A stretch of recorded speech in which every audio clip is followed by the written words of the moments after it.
we've put to the executive tonight is some important papers that will deal with how we are going to move towards our plan for carbon neutrality up until 2030, how that links in with our recovery plan, how we're working with everybody else in the city to bring that about, and how we want to make sure that we start taking actions which will give business in Exeter the confidence to continue with all the problems they're facing at the moment. We understand that, and how we can encourage people back into our city centre and encourage people back into their jobs. We want to get people's lives to near as normal as possible, and of course that means now the new normal. I think people in the main are sensible about social distancing. We all get it. If we don't, it's a problem, but most of us get it. We want to make sure that people social distance. We want them to come into our city. We want them to come into work. We want to eventually at some stage for them to come into play as well. The carbon neutral plan actually sort of paints a way forward. And that way forward, we've discussed with lots of groups and people inside the city. It's their plan really, not the council's, and they will take it forward.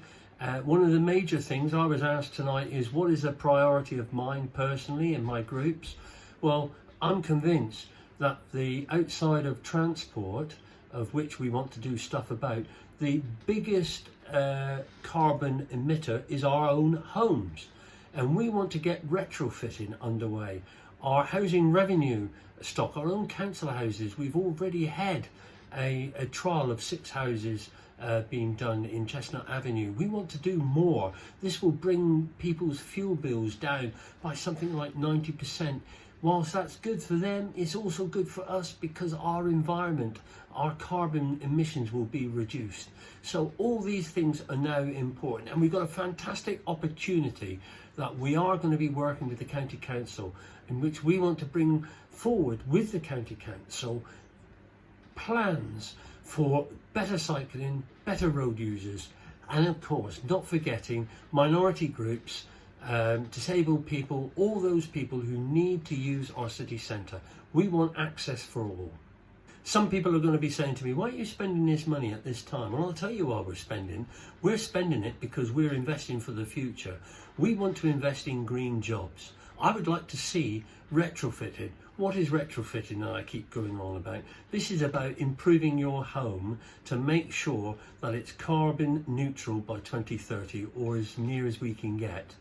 That will produce a lot of green jobs in the city, and that's where I think a good expansion is going to be. So that's green jobs for people, that's apprenticeships, working with the college, working with the university, that's jobs on our doorstep that I think that I would like to see our people in Exeter having those jobs, producing solutions for ourselves here in Exeter. That is a vision I've got. We've also want to have our own residential property company, whereby we can actually take into stock in that company private rented accommodation, whereby we can be the landlord. Nothing against landlords, but a good landlord, secure tenancies, and what we want to do is to be able to disrupt that market for the benefit of the citizens of Exeter who are crying out for decent private rented accommodation. You can see it growing out of the ground, the new leisure centre and the bus station, and that is going to be great. It's going to be a great anchor site because there's the remaining bus station site, and that which is controlled by the Crown Estates in New Veen, and we want to work with them about developing that out. Our plan is for a new civic hub, for a new recreational areas, civic areas, some retail, and all that will need to be revisited now. But in the main, we want to be able to put in a rented accommodation for all people. Rented accommodation, which people are crying out for in this city, and I think that will be an exciting plan, and that's something like £300 million worth of investment that we will be bringing forward to this city. That is what government will be asking us to do, and we will be there ready when government asks the questions. The city council will be able to give them the answers. I believe we're a facilitator. We can bring together big agencies in the city. as I've mentioned before in the place board. They want to talk to us. They see the importance of the City Council. We won't be doing it ourselves. We will be making our contribution. We are the focus that people will come to. We've got people wanting to be on that board, wanting to be part of the success of Exeter. We were a successful city. We want to return to be a successful city, but we want to build back better, not build back the same.